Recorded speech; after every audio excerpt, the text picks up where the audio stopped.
بسم اللہ الرحمن الرحیم۔ السلام علیکم ورحمۃ اللہ وبرکاتہ۔ یہ ہیں شریمان پارس راجپوت۔ ابھی ہم آپ کے سامنے ان کی ویڈیو دکھائیں گے کہ انہوں نے گجرات شانتی سمیلن میں شانتی کے نام پر لوگوں کو انہوں نے کس طرح غلط فہمی میں مبتلا کیا اور کس طرح دھرم کے نام پر لوگوں کو یہ لڑوا رہے ہیں۔ نندپورم میں صرف ترووننتپورم میں 4000 مہیلاؤں کو جہادی بنا دیا گیا۔ وہ جھوٹ بول رہا ہے۔ جہاد کا مطلب کیا؟ جد و جہد۔ جہاد کا مطلب نہیں کہ بے گناہ کے جان لو۔ کافروں کو جہاں کہیں پاؤ انہیں قتل کر دو۔ وہ جھوٹ بول رہا ہے۔ آپ کو کوئی بھی مسلمان نے مارا یا کاٹا؟ اس طرح سے 6236 سوروں میں 6236 آیتوں میں سے 109 آیتیں ہنسک ہیں، اور یہ وگھٹن کہ اگر آپ بھگوت گیتا پڑھیں گے، بھگوت گیتا اور مہابھارت پڑھیں گے، مہابھارت میں قتل کے ورسز قرآن سے کئی گنا زیادہ ہے۔ مہیلاؤں کو جہادی بنا دیا گیا۔ کنورجن تو بات دور کی ہے، اور ان کا جو کارن ہے وہ اگر ہم اسلام کی تھوڑی سی جڑوں کو کریدیں گے تو ہمیں وہاں پتہ چل جائے گا۔ قرآن میں جو سورہ ہے، جو سورہ 9 ہے، صرف وہی ایک ایسا سورہ ہے جو بسم اللہ الرحمن الرحیم سے شروع نہیں ہوتا۔ سورہ التوبہ میں یہ کہا گیا ہے کہ آپ کافروں کو جہاں کہیں پاؤ انہیں قتل کر دو۔ سچ کیا ہے؟ آئیے جانتے ہیں ڈاکٹر ذاکر نائک سے۔ اکثر اسلام کو بدنام کرنے کے لیے اسلام کے بارے میں غلط فہمیاں پھیلا رہے ہیں۔ کئی بار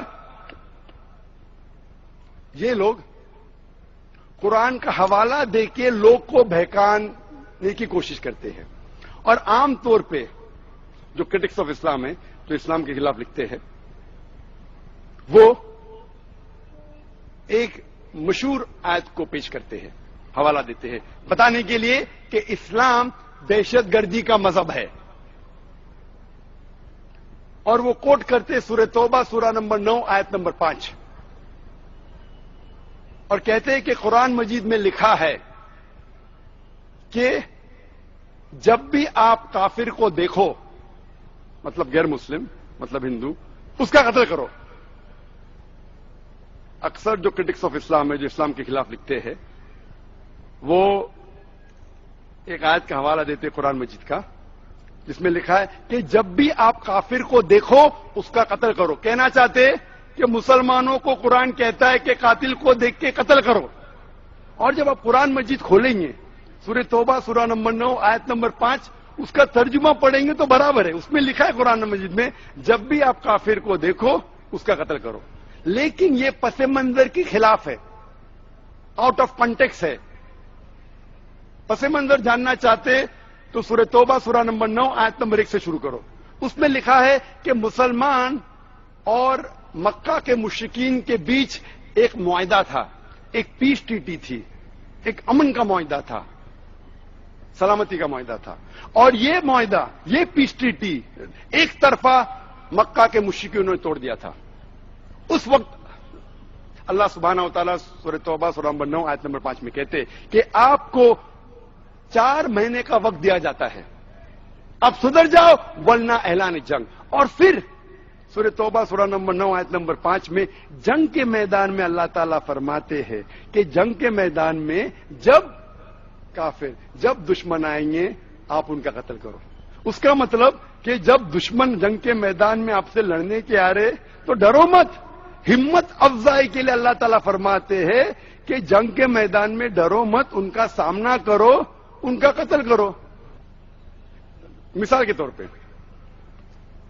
اگر پریزیڈنٹ آف امریکہ یا آرمی جنرل آف امریکہ، جب جنگ ہو رہی ہے یو ایس اے اور ویتنام کی، تو جنگ کے میدان میں پریزیڈنٹ آف انڈیا یا آرمی جنرل امریکن سپاہی کی ہمت افزائی کے لیے کہتا ہے کہ دشمن جب آئیں گے ڈرو مت، سامنا کرو، قتل کرو، تو یہ صحیح ہے۔ لیکن اگر میں پس منظر کے خلاف آج اس کو بیان کروں گا کہ یو ایس اے کا پریزیڈنٹ کہہ رہا ہے کہ جہاں بھی آپ ویتنامیز کو پاؤ اس کا قتل کرو، تو میں ایسا الزام لگا رہا ہوں کہ وہ بوچر ہے، کیا وہ قصائی ہے۔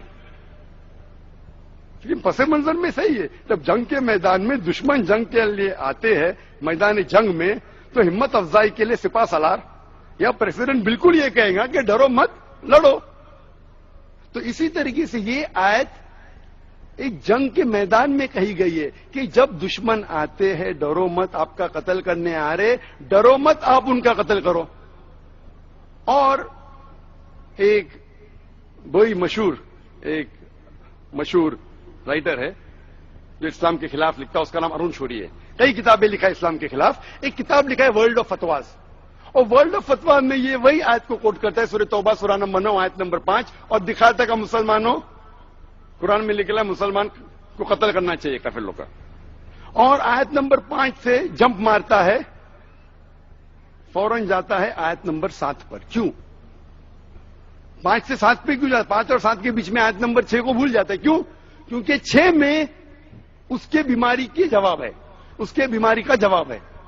6 میں اللہ تعالیٰ فرماتے ہیں, آیت نمبر 6 سورہ توبہ سورہ نمبر 9, اللہ تعالیٰ فرماتے اگر وہ کافر, وہ مشرک, وہ دشمن امن چاہتا ہے اس کو چھوڑ مت دو, اس کو ایسی محفوظ جگہ پر لے کے چھوڑو تاکہ وہ اللہ کا کلام سن سکے. اللہ تعالیٰ یہ نہیں فرماتا ہے کہ اگر وہ امن چاہتا ہے تو چھوڑ دو, اسے محفوظ کے ساتھ, حفاظت کے ساتھ ایک محفوظ جگہ پر لے جا کے چھوڑو. آج کے تاریخ میں سب سے دیالو سپاہ سالار, سب سے دیالو پریزیڈنٹ یہ کہے گا ارے وہ دشمن کو چھوڑ دو. یہاں اللہ تعالیٰ فرماتے چھوڑو مت, حفاظت کے ساتھ ایک محفوظ جگہ پر لے جاؤ اور پھر چھوڑو. 47 آیت نمبر 4 سورہ النساء آیت نمبر 56. اس طرح سے 6236 سوروں میں 6236 آیتوں میں سے 109 آیتیں ہنسک ہیں اور یہ وگھٹن کرتی ہیں, دیش کو توڑنے کا کام کرتی ہیں. اکثر لوگ قرآن مجید کے آیت کو آؤٹ آف کانٹیکسٹ کوٹ کرتے ہیں, اور جہاں بھی آپ قرآن مجید میں اگر دیکھتے ہیں کہ اگر استعمال کرنا پڑتا ہے, جہاد کے کئی مرحلے میں نے کہا, اگر if you have to force that is the last resort, violence, force, طاقت ایک آخری ریسورٹ ہے, آخری علاج ہے. اور اس وقت بھی جہاں بھی آپ پائیں گے قرآن مجید میں آیت لڑنے کی, اس کے فوراً بعد کہا ہے امن لڑنے سے بہتر ہے. کوئی بھی آیت لو, چاہے سورہ توبہ لو یا سورہ انفال لو, سورہ نمبر 8 آیت نمبر 7, اس کے بعد لکھا ہے امن لڑنے سے بہتر ہے.